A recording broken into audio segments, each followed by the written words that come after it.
Bonjour,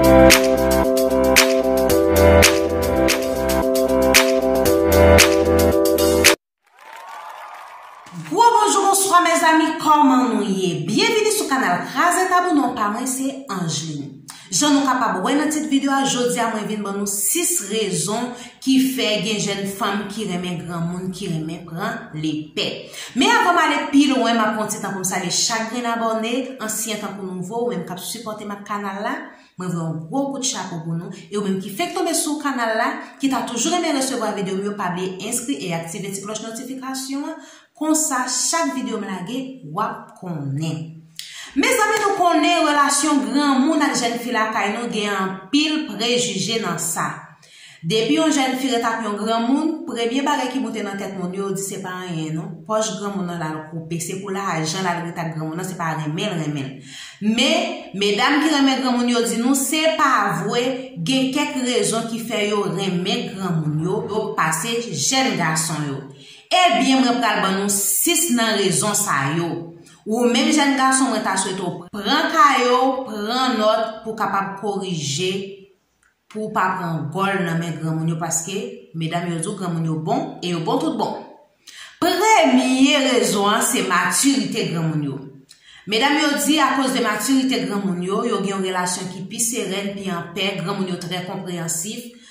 Grand moun yo connaît comment pour yo gérer une relation, yo pas trop jaloux, yo pas fait discussion pour n'importe petit bagay à cause de maturité yo. Deuxième bagay là c'est expérience grand moun yo. Mesdames yo dit à cause de expérience grand moun yo compter sur conseil grand moun yo ka yon bon conseiller pour yo. Troisième bagay là yo dit grand moun yo galant, grand moun yo raffiné.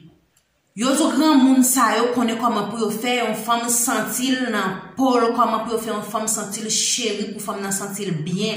C'est moun qui toujours kembe principe l'ouvrir porte machine pour madame yo monter pour yo descendre, râler chaise et yo dit yo raffiné grand moun sa connaît comment pour yo mettre fraîcheur sur yo pas perdre dépenser dans bon parfum parce que nous connaît mesdames yo men garçon propre, garçon qui senti bon.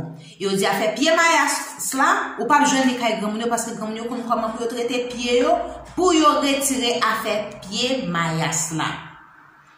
Yo dit pite yo prend en bas un grand monde tant yal prend en bas un jeune garçon m'en fou ben jeune garçon prend notre coinzine. Quatrième bagay là aux grand monde yo kon fait l'amour et grand monde yo connaît comment pour yo ba faire revini sans yo pas prend pile gigit pile penny pour garçon faire pile temps sur yo.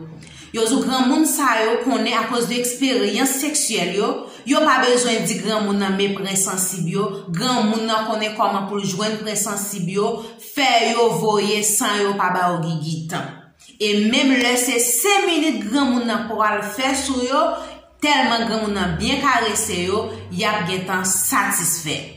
Cinquième bagay là yo dit cinquième raison yo dit grand moun yo gen vrai sentiment à cause de expérience grand moun yo gen tan connaît tout bagay grand moun yo gen tan fait en pile expérience les on grand moun choisi yo grand moun n'a pas venu jouer dans relation yo pi senti yo pi en sécurité yo pi sûr pas besoin inquiéter yo faire jalousie à veiller tourner FBI à veiller téléphone parce que connaît grand moun nan gen yeux fixés sur yo parce que grand moun nan gen tan fait pile expérience grand moun n'a pas chercher rien. Sixième bagay là, yo grand moun yo gen stabilité financière. Ti poche grand moun yo bon, ti corps grand moun yo bon et grand moun yo pas chiche, grand moun yo pas perdre dépenser. Là on vinn porter un bill bay grand moun pas dans gratter tête, grand moun exécuter ça papada. Et on dit même le travail, grand moun pas garder sous travail, a travail sous cob, a toucher pour grand moun take care yo. Eh bien messieurs mio, c'est ça faut gen jeune fille qui remet les peines. Ou même jeune garçon, autant de raisons yo. Prends note et corriger kayo pour pas prendre gol dans mes grand monde. Et si vous prend gol déjà dans mes grand monde, corriger kayo pour ça pas arriver encore. Parce que me connais, gen jeune garçon qui gen toute qualité ça yo, les gen toute qualité ça yo, grand monde pas ka vinn mettre do yo à terre, mais ou même sou pas gen bagay ça la kayo, grand monde a bouquet mettre do à terre. Et bien craser ta bou vinn côté note pour prendre pour ça pas arriver et si ça t'arrive pour ça pas arriver encore. Moi je vous bye bye à la prochaine, c'était Razeta.